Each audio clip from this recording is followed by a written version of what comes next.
Halo, assalamualaikum warahmatullahi wabarakatuh. Jumpa lagi dengan saya, Freddy Sudaryanto, di channel YouTube-nya Freddy Sudaryanto Spot, masih seputar kasus Jalan Cagak Subang. Maaf, pagi ini saya terlambat karena tadi subuh saya harus mengerjakan sesuatu, jadi tidak sempat bikin konten. Jadi agak siang saya bikin konten, tapi tetap semangat.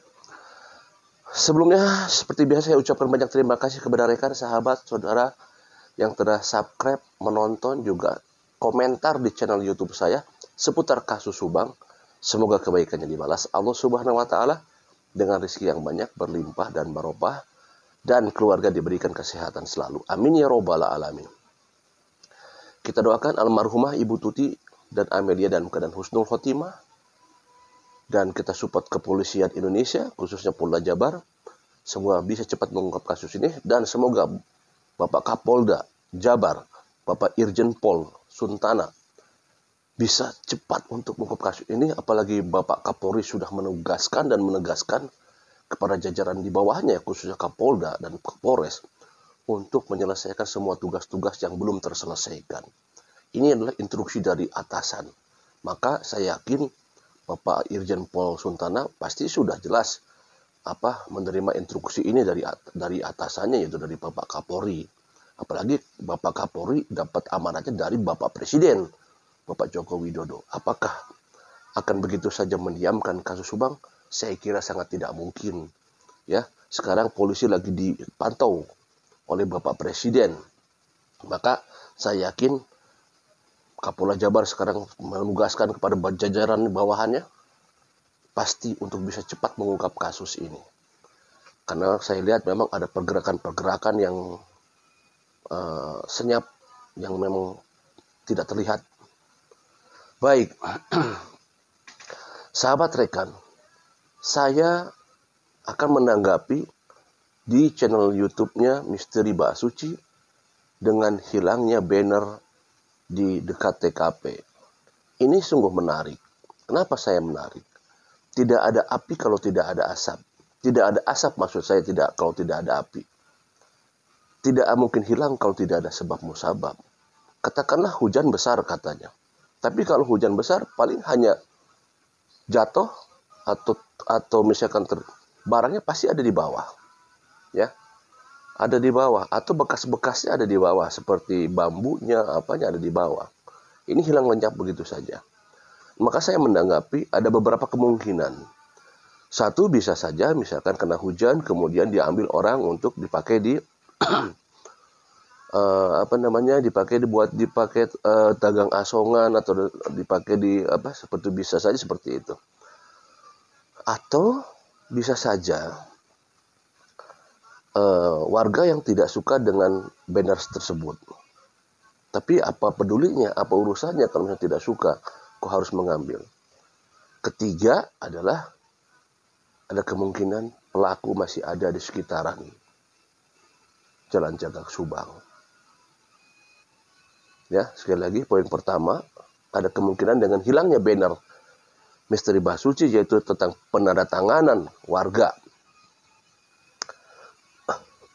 adalah satu, hilang karena hujan besar, maaf, kemudian ada diambil kembali, atau ada orang yang iseng untuk mengambil, atau yang ketiga memang ada pelaku yang melakukan ini. Dia tidak suka, atau ada oknum, katanya, kalau kata Mbak Suci, ada oknum yang tidak suka dengan dibukanya kasus ini. Kalau oknum berarti salah satu dari pelaku kalau begitu. Cuma saya mengisyaratkan, ini kan asumsi ya, saya lagi asumsi, dugaan. Berarti saya menduga pelaku masih ada di sekitaran Jalan Cagak. Ya, secara tidak langsung kan seperti itu. Berarti pelaku masih ada di sekitaran Jalan Cagak atau wilayah-wilayah situ. Merasa kepanasan dengan adanya banner di situ. Mungkinkah seperti itu? Ya, tidak ada yang tidak mungkin, bisa saja. Ya, bisa saja juga tadi ada orang yang iseng. Dia menjual bannernya, misalkan karena bannernya cukup besar, dijual misalkan ya. Tapi dijual cuma berapa ribu, paling dapat berapa puluh ribu. Tapi risiko yang ditanggung kalau dia kena ketahuan kan repot sebenarnya. Nah, saran kepada Mbak Suci sama tim ya, Mbak Suci, coba dicek segera CCTV yang ada di SMA 1 dan CCTV yang ada di depan tempat pencucian. Katakanlah kapan itu diduga kapan hilangnya banner tersebut. Nah, carilah beberapa jam sebelum banner itu atau pada katanya pada saat hujan ya. Nah, pada saat hujan itu coba itu udah jelas pada saat hujan besar katanya. Tanggal berapa, jam berapa hujan itu, kalau malam jam berapa, silahkan dibuka CCTV yang ada di SMA 1. Oh, memang kalau lihat situ kalau malam, di sana memang agak gelap ya. Tapi siapa tahu tersorot oleh lampu mobil atau motor yang lewat. Coba dilihat CCTV yang ada di SMA 1, karena CCTV yang ada di SMA 1 itu kalau misalkan hidup lagi kan katanya kan lagi diperbaiki waktu itu ya. Sempat kita tahu di media bahwa sedang diperbaiki dan akan dipasang kan ya. Coba tanyakan karena CCTV itu menyorot ke arah gerbang daripada SMA 1 yang ujungnya TKP itu bisa terlihat. Ya siapa tahu dari ujungnya bisa terlihat. Saya sarankan coba untuk mengecek Mbak Suci ke SMA 1 atau coba cek di depan pencucian mobil barangkali ada pergerakan atau ada orang yang dikenal. Kenapa? Karena ini menarik. Siapa tahu tiba-tiba pada saat di CCTV itu terlihat ada orang yang dikenal pada saat jam yang ditentukan yaitu pada saat hujan besar. Ya, karena untuk mengambil banner sebesar itu pasti akan terlihat jelas itu ya pergerakannya. Walaupun pada malam hari. Ya, karena banner itu kan warnanya putih. Kalau warna putih biasanya suka, walaupun malam hari suka ada pantulan-pantulan ya.